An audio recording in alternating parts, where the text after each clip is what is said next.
Welcome to the podcast. I am Shane Barker, your host of Shane Barker's Marketing Madness podcast. Today I have with me Justin Christianson, the co-founder and president of Conversion Fanatics. His company helps other businesses with conversion rate optimization and traffic generation. Listen to him as he discusses the importance of conversion rate optimization for businesses. In the episode, he also talks about A/B testing and what you can expect from CRO in 2020.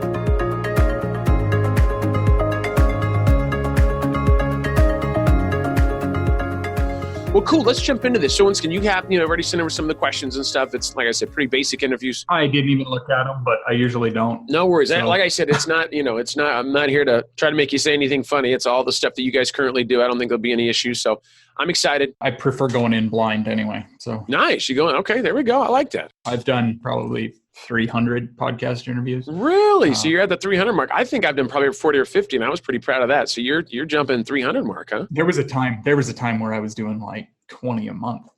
Let me just talk about that. Was that mainly for just thought leadership, like conversion, like client stuff, or what was the benefit for you? I mean, what did you see out of that? Saw nothing out of it. There we go. I was using a booking company at the time, and it was when I first released my book.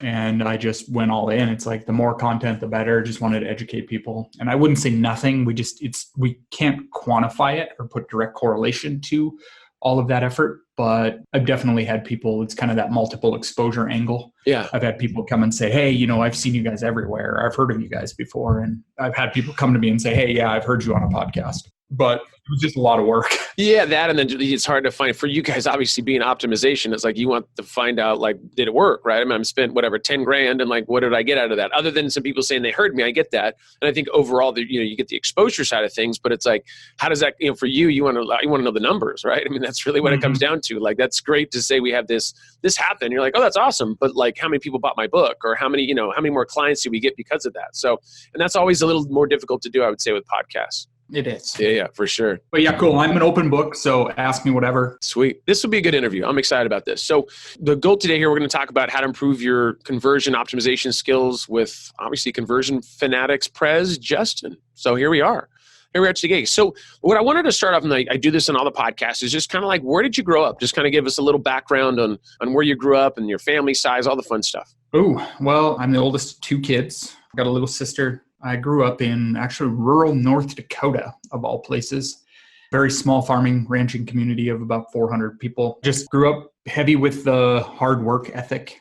Actually, value of a dollar, learned that very early on. Wouldn't say that I had everything growing up, but we had enough. Yeah. And that I went on later to actually go to become an electrician out of high school, and quickly figured out I didn't want to do manual labor. After like my 80th hour climbing a ladder one week, didn't want to do that. So I had a side business doing some marketing and some stuff, and just being an affiliate and just dinking around on the internet, and it was starting to actually pay pretty decent for me, at least at the time back then. Yeah, right. Kind of moved up the ranks through affiliate marketing, and sold a company, or grew a company. Partners that I was an affiliate for grew it about 400, almost 500% in 1 year, and then sold it back to my business partners, and kind of went on this whole big, long optimization journey and founded what's now Conversion Fanatics. That's awesome. Now I have a question. So the affiliate side of things. So we, on my side, I mean, we do about 160, 180 uniques a month, right around there in traffic wise. So it's a good amount. We've built it up in the last year and a half. We, usually did it for everybody else and didn't really do it for ourselves. And, we're not bad at conversion stuff. We're not like your company by any means. With the affiliate side of things, we've actually wanted to jump into more affiliate stuff. Like, do you have any recommendations for anybody that maybe wants to jump into affiliate things? I just know that I have a lot of articles that index well, get 1,000, anywhere from 1,000 to 10,000 people a month. I mean, we really haven't optimized it from like for affiliate based stuff, because we index extremely well in Google for hundreds of different keywords. So I'm just curious, like, do you have any recommendations, or is it like, because I guess really what I'm asking you is I'm looking for somebody down the road to like help us with the affiliate stuff. Because I really, once again, I know there's some stuff there. I'm not saying there's hundreds of thousands of dollars, but there could be some good residual stuff that's happening. And I get pitched, 10 times a week on, hey, you should join our affiliate program, because people will see the traffic and obviously want to jump on that. What I would do is probably get part of a network or something, or become a publisher. And that way you can get the best rates. They handle all of it. They'll handle the placement. They'll handle all of that. And you basically get paid on a cost per acquisition basis. There's a ton of them out there. Generally just depends on the type of content. I've got some buddies too that do a lot of stuff in the affiliate side, and they have a publishing network. So I can make some, introductions offline there too. Yeah, that'd be awesome, man. I'd appreciate that. I just know that we're leaving money on the table and there can be some really cool stuff, right? And so I just look at these pages and I go, man, we really got to get into this. But you know how it is, man. You got 10,000 other things, working on a course and working on a book and all the other fun stuff. It just, where do you spend your time? But I do feel like there's some good stuff there. Yeah, so any kind of introduction would be awesome there. So let's go back to your childhood. So tell us a little bit, any interesting facts growing up? Was there anything kind of crazy you're other than you wanted to become an electrician and then after about 80 hours you realize, God, there's got to be a better way? I'm actually a former rodeo bull rider. I think I remember hearing that. I read that. Okay, that's right. A bull. So how I get it. So you were a little bit of a country guy and you bull riding, huh? How was that? Just kind of what I did. I don't know. My dad was big into the rodeo world growing up. So I kind of just grew up around horses and stuff. And, just started out young, sheep riding, mutton busting, riding calves, riding steers. And then started competitively, I think when I was 13. Wow. Just doing that and rode for about 8-9 years, something like that. Got hurt really bad back when I was 21, or 20 or 21. Yeah. And got put in the hospital and kind of put an end to that. But yeah, I'd been on about 500 or so of them. One of the biggest things, I guess, from there, just really built my confidence and really helped me kind of just push through kind of the adversity of different struggles and different things. But yeah, really, really boosted my confidence from somebody that was kind of reserved and shy growing up. And just kind of stayed in my own lane, really kind of brought me out of my shell at a young age. When you're climbing on animals that don't want you to be climbing on them, kind of will help you do that. I've got a question for you. Did you ever see the movie? God, who was it? Was it 7 Seconds? I think it was a rodeo. 8 seconds. Yeah, 8 seconds with Matthew Perry. Yeah, did that? Now you got to tell me from a rodeo perspective. And I don't think I never saw the movie, but did that movie when it came in, did it make you cringe? Did you go, that's not what it's like? Or do you think he did a good job? No. Was it pretty good? I'd probably seen that. I mean, it came out when I was in high school in the midst of my rodeo career. So I'd probably seen that movie couple hundred times at least. Nice. So it was a good movie. It kind of fit the lifestyle. I mean, if I was to watch it, then this is kind of what it would be like, right? Yeah. I mean, some of the graphical elements and the reenactments of the actual bull rides and stuff were pretty cheesy. Yeah. Those in the know would know it. Yeah. But those that wouldn't, you'd never know. That's awesome. Okay. I was just kind of curious about that. I don't know why obviously that wasn't anything that I thought about asking you, but the bull riding thing that's awesome, man. That's kind of cool. 500. Yeah. So how'd you get hurt? Obviously I know how you got hurt. The bull decided. On one, it was actually June 22nd, 2001.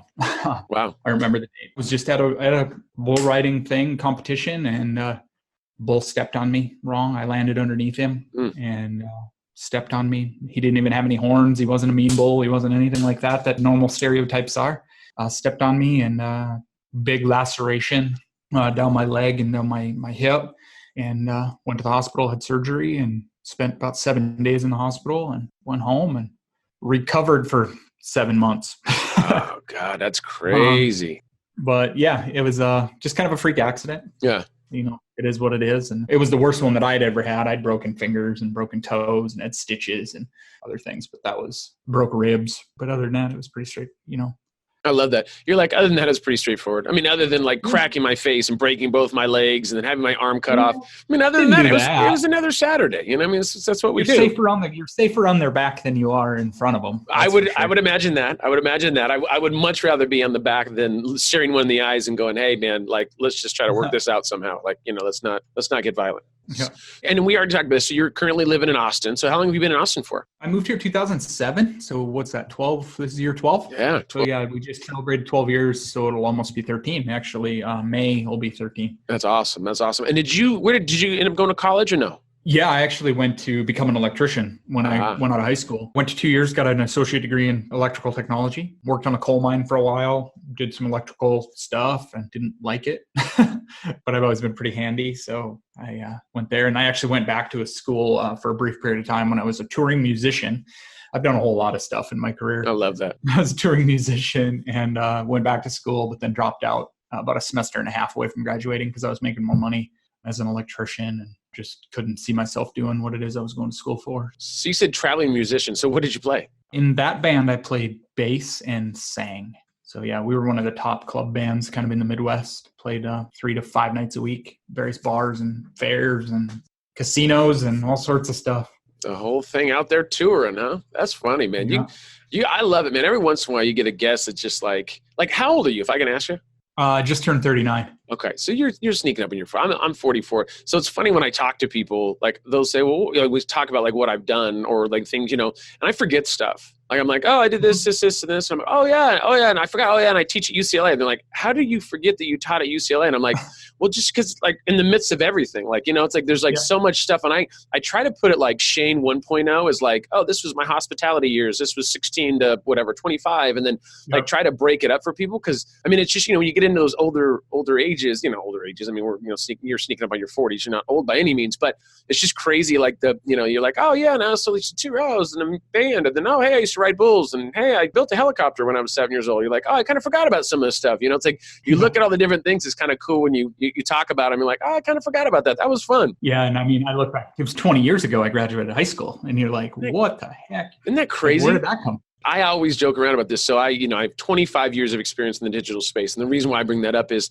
and I've talked about this before in the podcast where, my wife one time was walking by and I was telling somebody, I was like, oh, I've been in, doing digital marketing for 15 years. And so I was all done and I walked out. My wife's like, why are you lying to people? And I said, what are you lying to people? I didn't lie to anybody. She goes, you've been doing this for like, how old are you? And I'm like 44. She goes, when did you start? And I was like, I think I was like 17. She goes, or 18. She goes, well, you do the math. And I'm like, I'm not good at math. I'm better at marketing, And so I did the numbers and I was like, oh, geez. Okay. 25 years. I guess I'm like I was doing this marketing thing before the internet was around. Not really, but I mean, it feels like that. Yeah. It's like kind of crazy. It's like, God, time just flies, man. Yeah. I did the same thing. I think about it. I'm like, I started like 2001, 2002 ish. Crazy. There. So what, 19 years, 17 years? I don't even know. And, I know I went full time in 2005, right before I got married. But yeah, it was like, even looking at that, that's 14 years. That's crazy, man. Like I don't, and I remember thinking this has nothing to do with marketing. I remember thinking as a youngster, like people that were 40, I was like, God, they're almost dead. Like I remember thinking of like when people said 40, I was like, ooh, God, they're not going to make it. We got to go talk to Uncle Larry because he's not going to be around too much longer, And now you're like,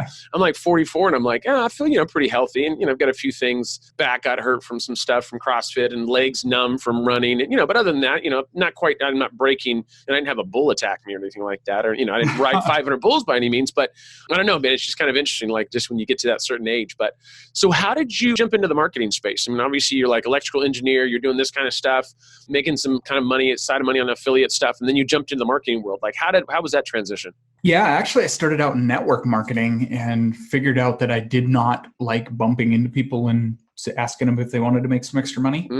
So I turned to the internet and I found lead gen and some tricks and tactics. And back then, obviously it was, we're talking 2003, 2004. So, I mean, that's Wild West. Yeah. There's nobody talking about that. Like there's nobody writing on their blog about how to be successful. Like at the end of the day, it's like, you got to go figure that out. Yeah. And I mean, we were just, back when growth hacking wasn't a thing, we were growth hacking. Yeah.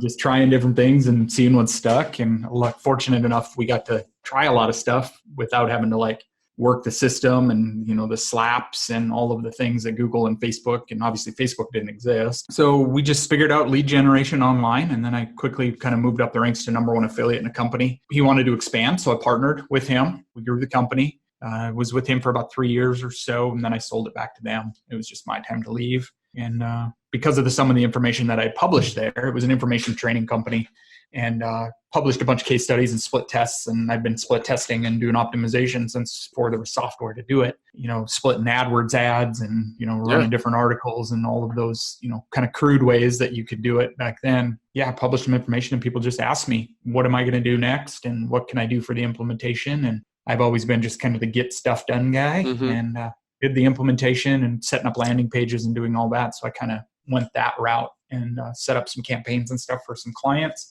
Partner with my longtime friend, who was one of the first people that I actually met here when I moved to Austin. He was doing something similar, but he's very systems and processes and people kind of oriented. So nice. like let's set up that kind of stuff. And I'm very much the opposite. I'm very much just go break stuff and see what happens from there. And he puts kind of the method to the madness. So yeah, we started that with kind of an idea. And we were going to teach conversion optimization first because we both came from a direct response kind of information background, and found out that nobody wanted to learn it. They just wanted us to do it. Yeah. So we started just us, hired one other person, had an outsourced developer or source designer. We were doing all the implementation and expanded and just kept growing and growing and growing. And here we are, 20 plus people on payroll and a big office with the name on the building and all the fun stuff. I even like the name. I mean, Conversion Fanatics is like, I mean, it doesn't get, I know you guys probably got that domain name a long, long time ago, but that's an awesome name. I mean, 6.5, 7 years ago. Really? What was funny is my business partner, the name was weird. I was kind of operating under my other company, nothing fancy, no like brandable kind of name. It was just the Justin show, really. And Manish, my business partner, sponsored an event, and he needed a name to be more memorable. So he bought the domain name Conversion Fanatics and put up a basic one-page website. Literally, if you go way back machine, you'll see it. It's him, his sister, and I think one other team member that he had, like one other outsourcer that he used to sponsor this event. Yeah. And when we were bouncing around ideas, I had the domain name BizGrowers that I was kind of toying with and doing some SEO stuff with, and he had Conversion Fanatics, and we started out and like, well, okay, I guess that's going to be it. He already had the logo. He already had everything. So we didn't need to like go back and forth, debate, do any of that stuff. He already had it. So we just expanded on what it is. Dude, I used to buy tons of domain names and I'd love to tell you that I sold them for millions of dollars, which I never did. My wife was always like, why do you have like 500 domain names? And I'm like, because I'm going to develop them or sell them. And so anyways, each year we'd have that conversation after I'm spending $5,000 a year on just domain names. So I'm always always like to find, when you find a good domain name, or when I see somebody with a good domain name, I like to give them kudos because I know it's not easy to do. So that's awesome. I like that name for sure. I think we got lucky. Yeah. That's a good one. So what would you, I mean, obviously you guys work with a lot of like high-end clients and stuff. Like when it comes to boosting like a client's conversion rate, what are the things, I mean, there's certain things you guys look at, I mean, other than obviously traffic. I mean, there's some things we looked at in your site, and some basics that people have to have is like, at least 30,000 in traffic a month. They're going to have at least 300 leads. I mean, there's some, at least $1 million in revenue, that kind of things. And obviously the no asshole policy, which I think is the most important part of the policies. But like, are there certain, like, what do you guys look at in regards to conversions and stuff? Other than that, what would be the first thing if you were to look at a potential client? What are the things you look at? I see so many companies, so I really just kind of know what to look for. And usually I give it the 5-second rule. Yeah. So I'll load a website and I'll look at it, and then I'll immediately ask myself the question, okay, what does this site do? And if I can't answer that question, we've got a serious problem. So I want to make it, and when I look at it from a conversion perspective, I want to make it as seamless and streamlined as possible to get from point A to point B. So I always have the saying that we want to hold the visitor down by the hand down the path of least resistance to the end goal.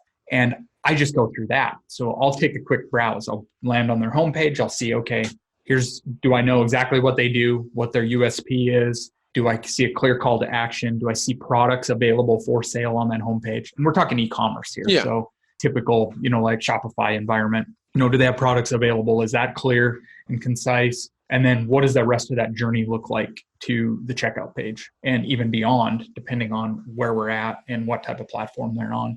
So I just take the quick glance through it and see what friction points jump out to me. Is it very clear to me where I'm supposed to go and how I'm supposed to get there, taking kind of any bias aside, because I see so many companies and we've tested so many things that I just pay attention to the kind of that user journey. And then obviously it has to be a product that is not, we kind of steer clear of the drop shippers, and I can tell very quickly if it's a site that's just some AliExpress, kind of cheap China drop ship stuff that you're going to get in, won't get delivered to your door for 30 days. So we just pay attention to kind of that. It has to be a product that we believe in, that has a very big need in the market and has some growth potential in there. But other than that, I don't really look.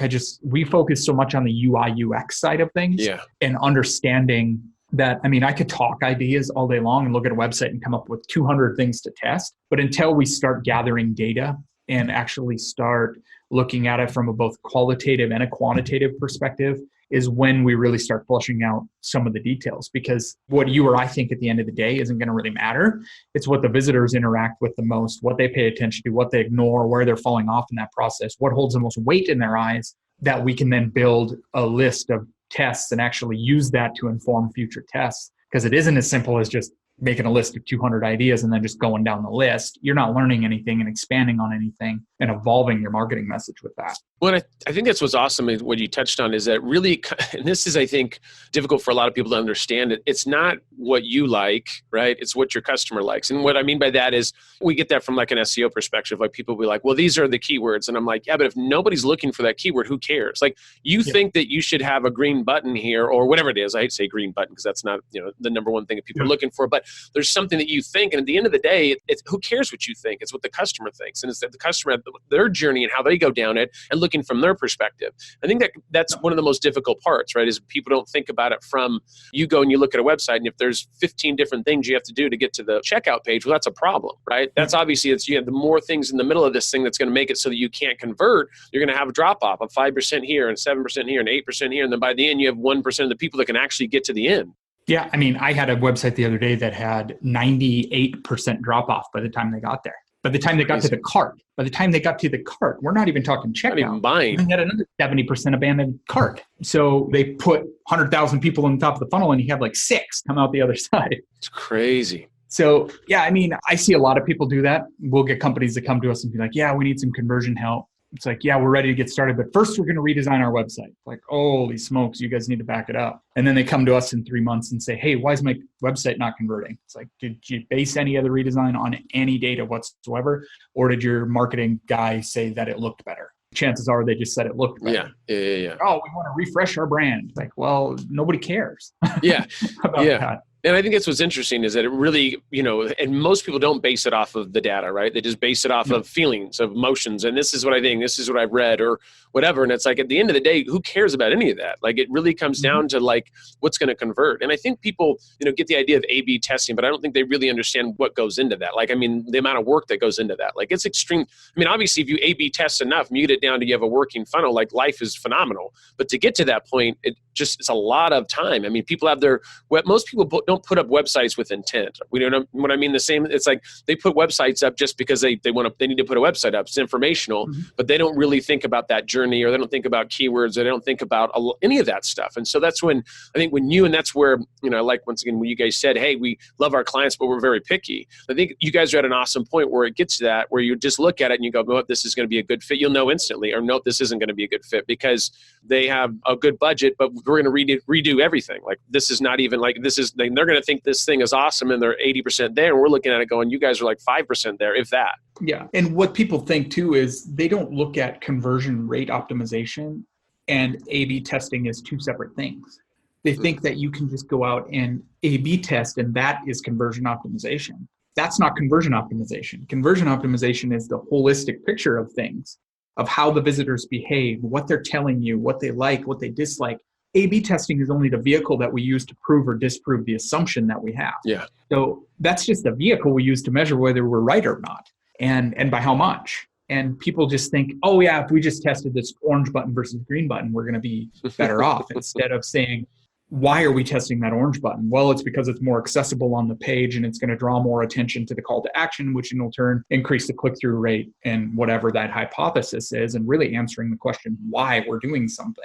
And that's where people get hung up. They think they come to me and say, hey, Justin, you're the conversion expert, so you can fix me in 30 days, right? It's like, well, no, it's never ending. It's exponential magic. Growth. It's scalability. I'm good, but I'm not that good.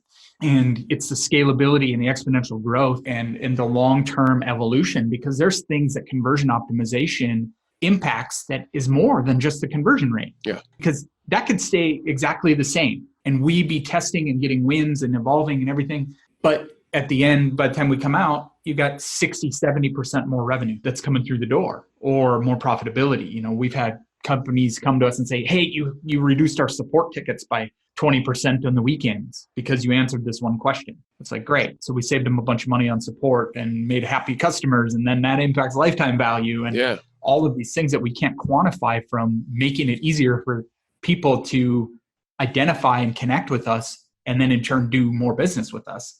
It isn't as black and white as that, oh, I changed the headline, so now I've got 15% more sales conversions. I don't think they realize all the moving pieces and they all tie in together, and as soon as you tweak one thing, it can affect another thing, right? So it's that optimization that's ongoing. We deal with a little bit with SEO as well, because it's people go, well, once I get number one for these keywords, then I should be good. And yes, you can stay in that number one spot, but it's like you want to continue to grow that. You want to, because there's going to be somebody else that's going to come and try to take that number one spot or number two, number three spot. Same with optimization. This thing is constantly evolving, right? And then buying habits change, decisions change. I mean, your audience changes, mediums change. Seasonal. I mean, you're right. I mean, there's Google wakes up in the bad mood one day and you lose half your rankings. Yeah. Facebook the same. You just never know. So you have to constantly be evolving and changing. And I learned that. I mean, luckily fortunate enough to learn that way early on in my career, that you have to constantly be striving for better. I mean, I've ran a whole lot of split tests for a whole lot of companies and made them a whole lot of more money, but I've never yet reached 100% conversion rate. So for that, I keep trying. Yeah. There's always that next level. Keep striving to beat my high score from yesterday. And if we just keep doing that and what's best for our clients and help them better connect with their audience, the sky's the limit. Yeah, for sure. We've had clients grow 300% in revenue in a year. And not talking small numbers to start with, million plus and grow to 3, 4, 5 million in 1 year, all thanks to optimization. And it wasn't all us, of course, but we've done some pretty big things, all because we're able to, better connect with our clients' audiences. Do you guys have any of your own websites, like your own e-commerce type stuff? I mean, do you guys mainly work with e-commerce businesses? Let me ask you that first. E-com, SaaS, some B2B type lead gen stuff, but I would say it's probably 95% B2C, e-commerce, Shopify-esque type, Magento, BigCommerce, that kind of stuff.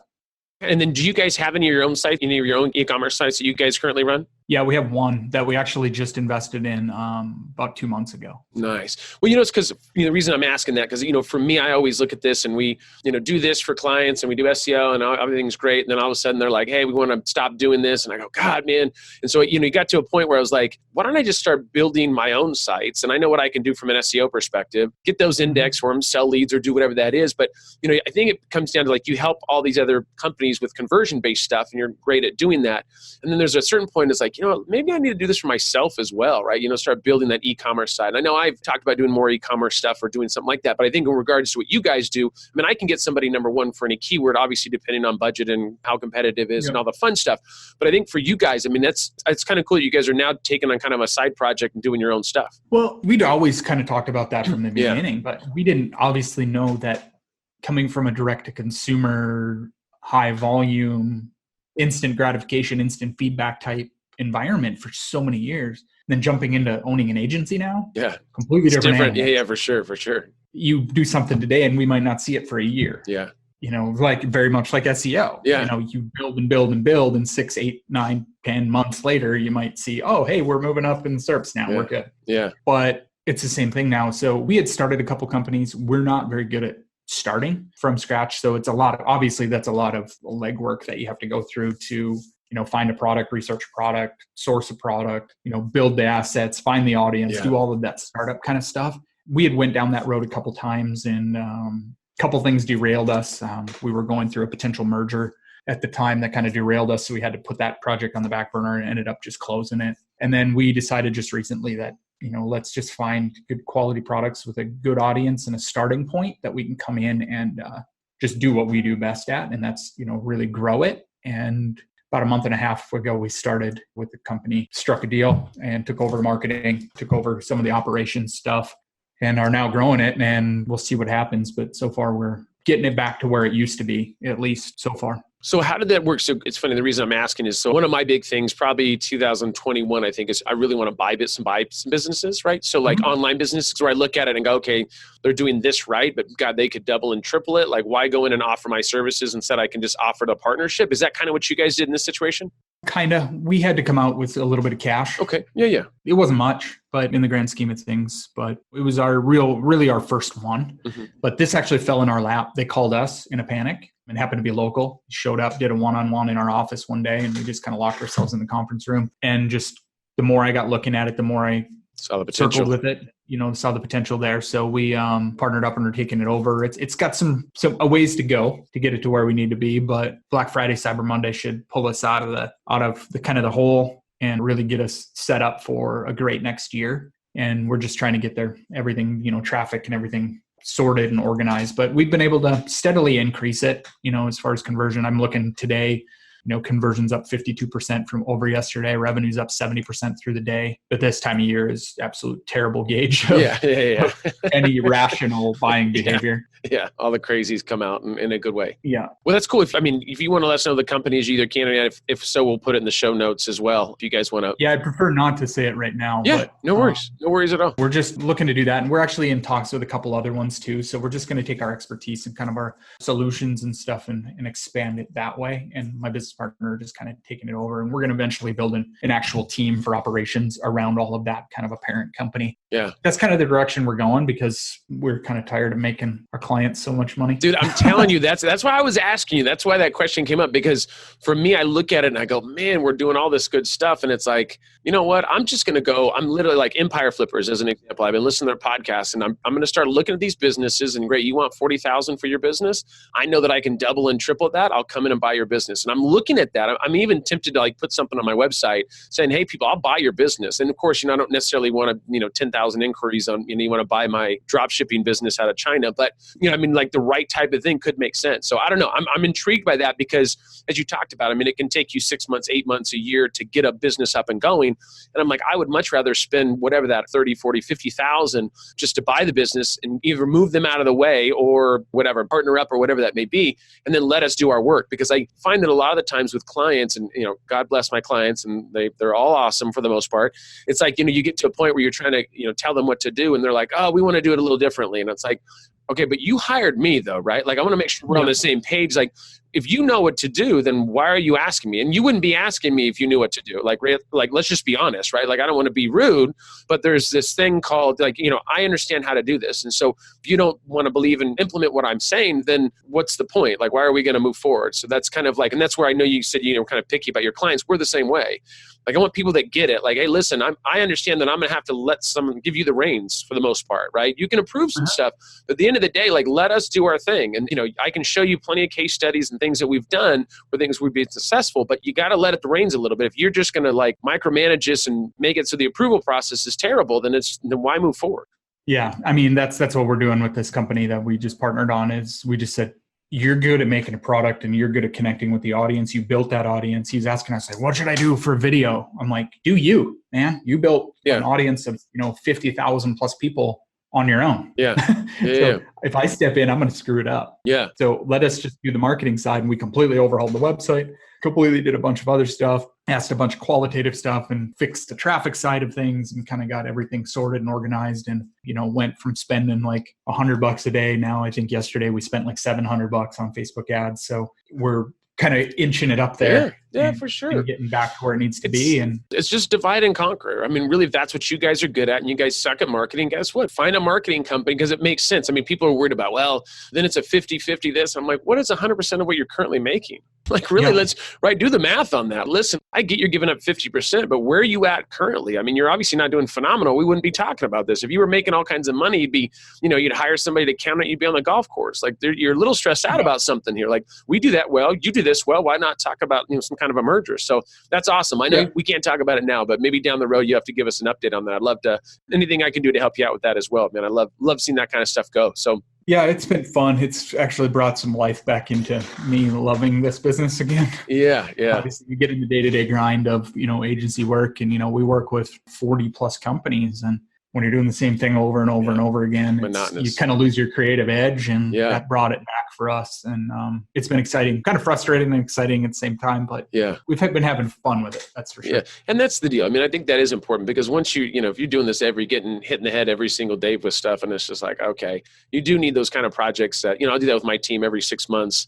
Actually, that's probably a lie. Probably every month I have a new idea of something we should do. And they're like, you know what, you're crazy. But I'm like, well, I'm just kind of like with what we got going on here, I kind of want to change it up and I want to do this. And I kind of, it has to be that way. Because if not, it's like just doing the same thing over and over. Like I could never work like factory and doing the same thing every single day. Like I would just shoot myself or like cut my fingers off or something. Like that would drive me nuts. Like I enjoy, that's what I love about marketing. There's always something new. There's always something interesting and kind of some cool stuff. So that's why I enjoy the space so much. But in conversion-based stuff, I'm sure, like I said, when you start getting those results and you start seeing some cool stuff, now when you start doing it for yourself, you're like, okay, now this is awesome. Because, once again, and it's still cool doing it for clients and seeing what wins, always seeing the outcome.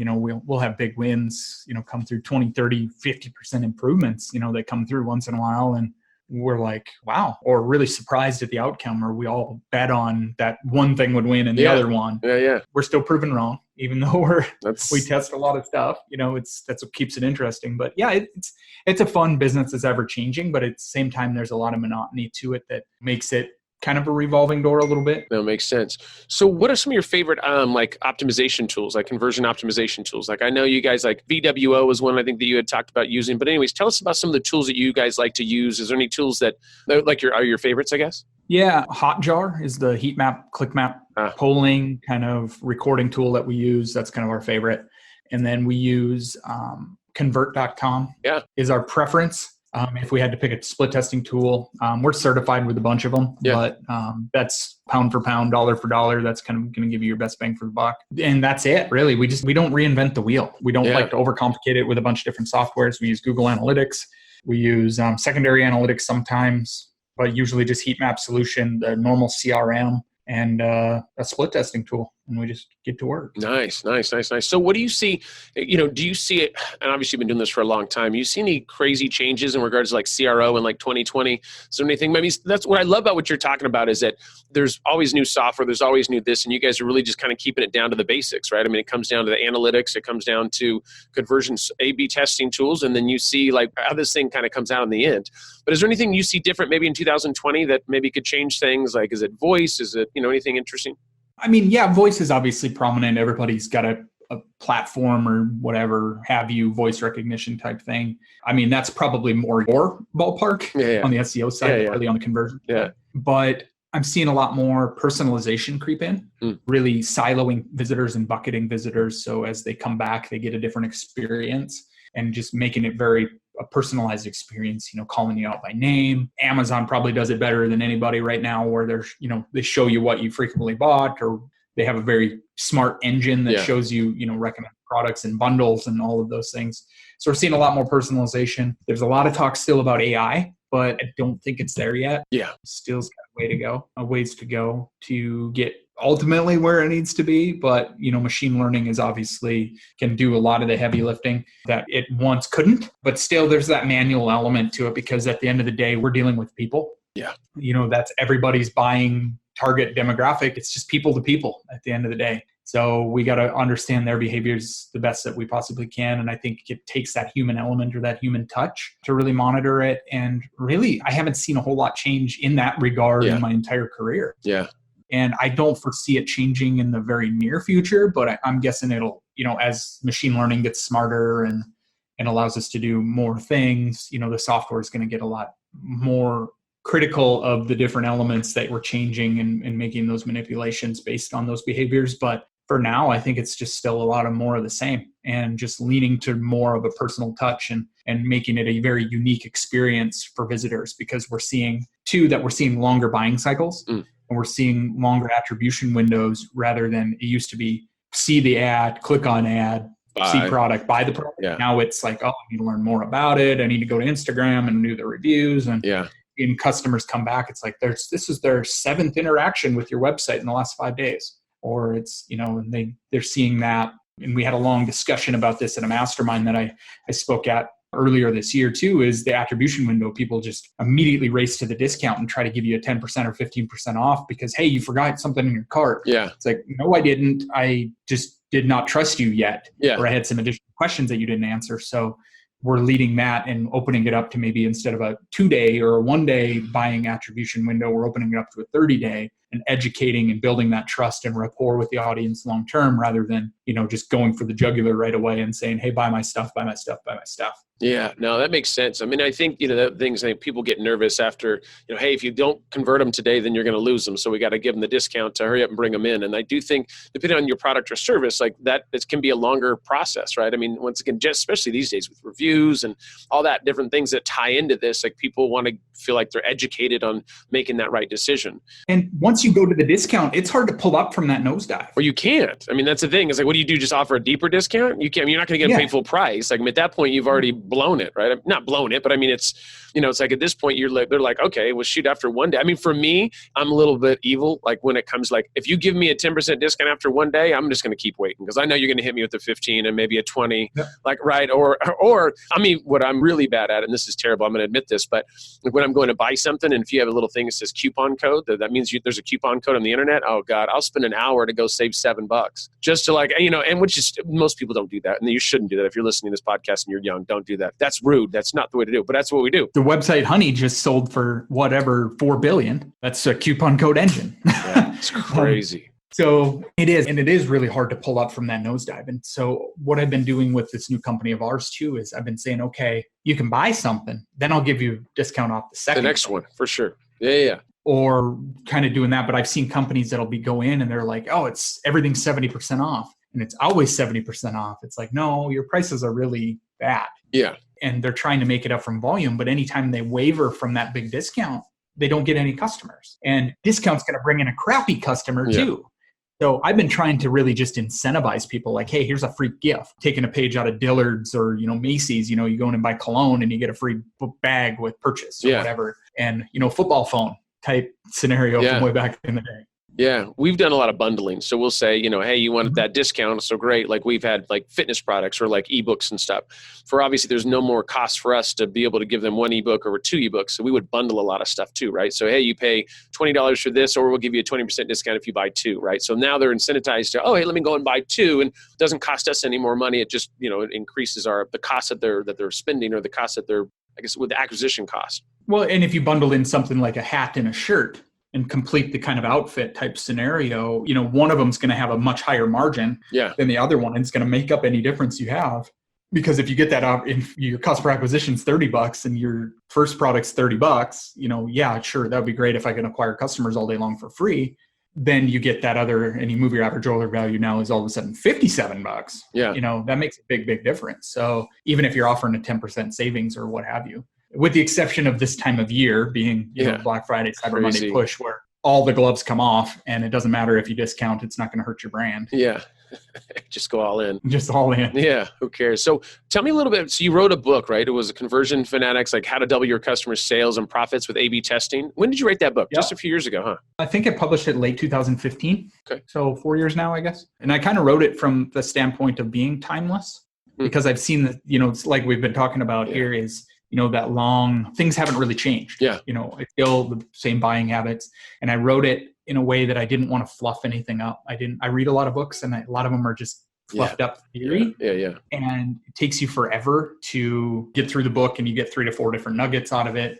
But now I went through and just wanted to write it so you can flip to any page. And it's short. It's only 150 pages, but it took me over a year to write it because I wanted that aspect. I wanted it to be very straightforward and flip to any page and get some kind of actionable idea, whether you're a new to optimization or you're a seasoned veteran. And I've had great feedback from both sides of it.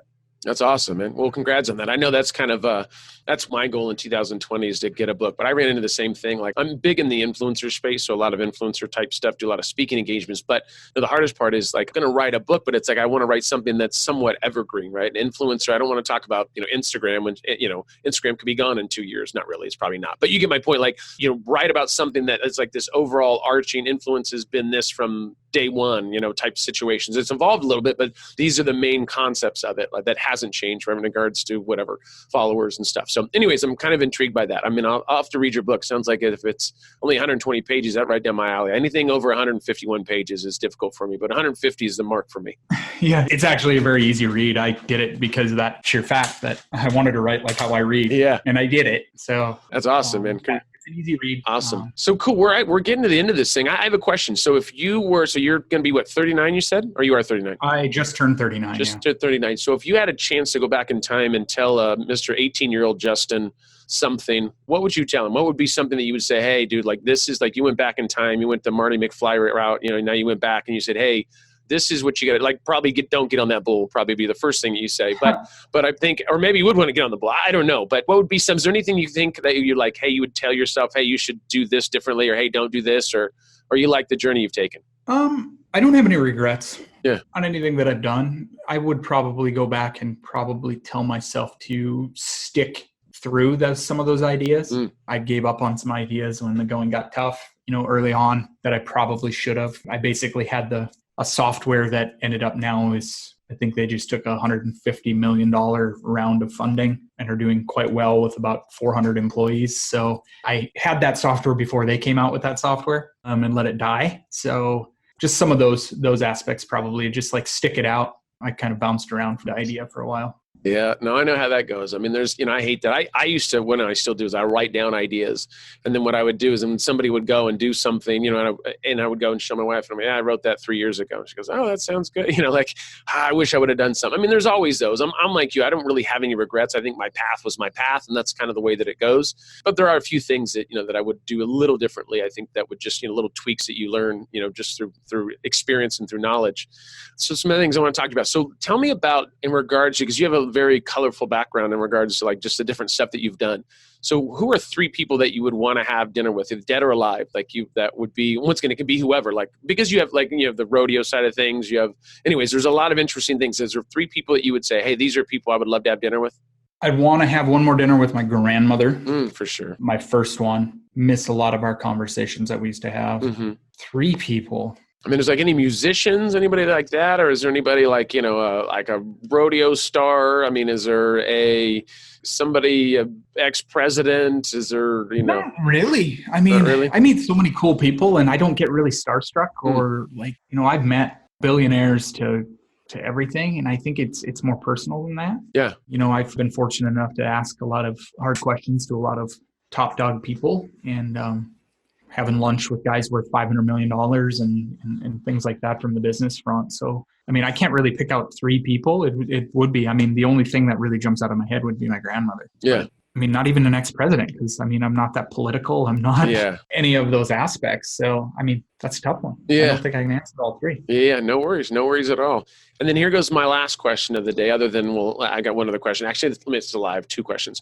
So my last question, or my second last question, is going to be, if you had $100 million, no, let's say 10 million. I don't know why 100 million. 100 million is a lot. If I gave you a $10 million lottery ticket, what would you do with the money? Pay off my family's debt, both sides, parents, and then go into real estate with the rest of it.